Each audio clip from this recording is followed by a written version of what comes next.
It was just a little white table, but it brought tears of pride to my Uncle John's eyes. The Veterans Day he came for dinner and stood by it, set for one person, even though nobody would be eating at it.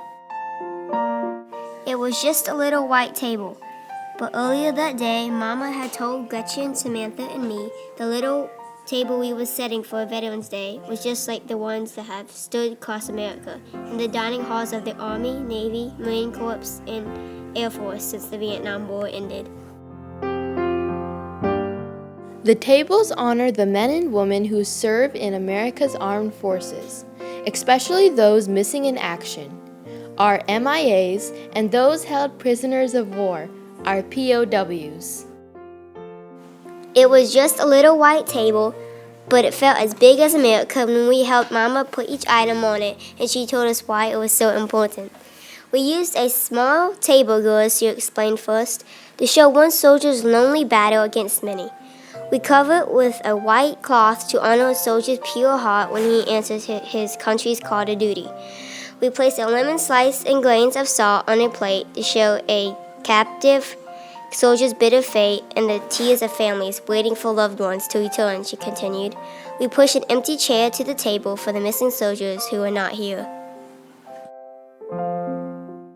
We lay a black napkin for the sorrow of captivity and turn over a glass for the meal that won't be eaten, she said.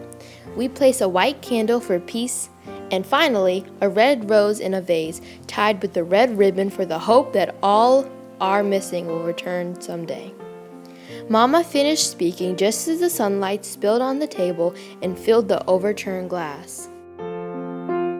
It was just a little white table, but it suddenly made me want to burst with a feeling I couldn't explain when Mama told us how much our setting the white table would mean to Uncle John that night. Then she told us something we didn't know. Our Uncle John, who gave us big bear hugs and spun us with airplane chores and called me his Katie girl, was a POW in Vietnam before we were born. It was just a little white table, but it gave us the courage to ask Mama what happened to Uncle John in Vietnam.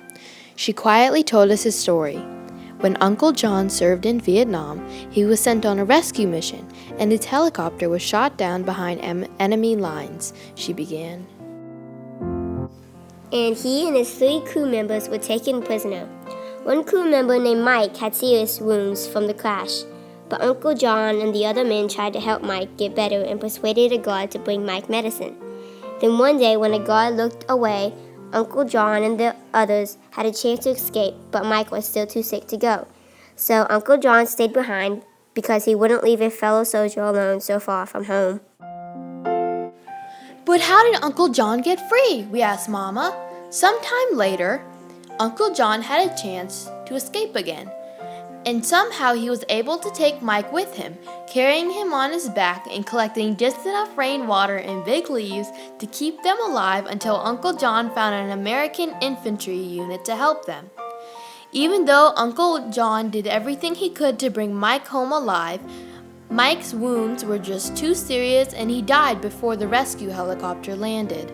I know that Mike was only 20 years old and he dreamed of playing football, but he loved America enough to give his life for his country when duty called.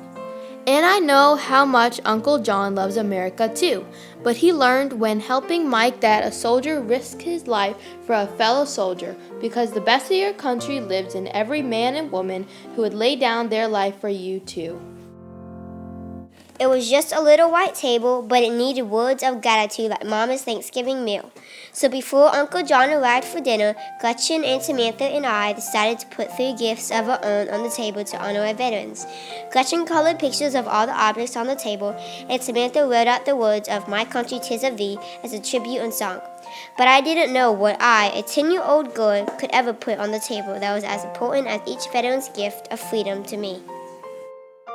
It was just a little white table, but I looked at it all dinner long, and in the quiet inside me, I could almost hear the silent soldiers of the empty chair saying, "Remember us, please. We are real people like your Uncle John and Mike, who left families and friends, homes and dreams of our own to protect your birthright of liberty from disappearing as easily as sunlight from a glass.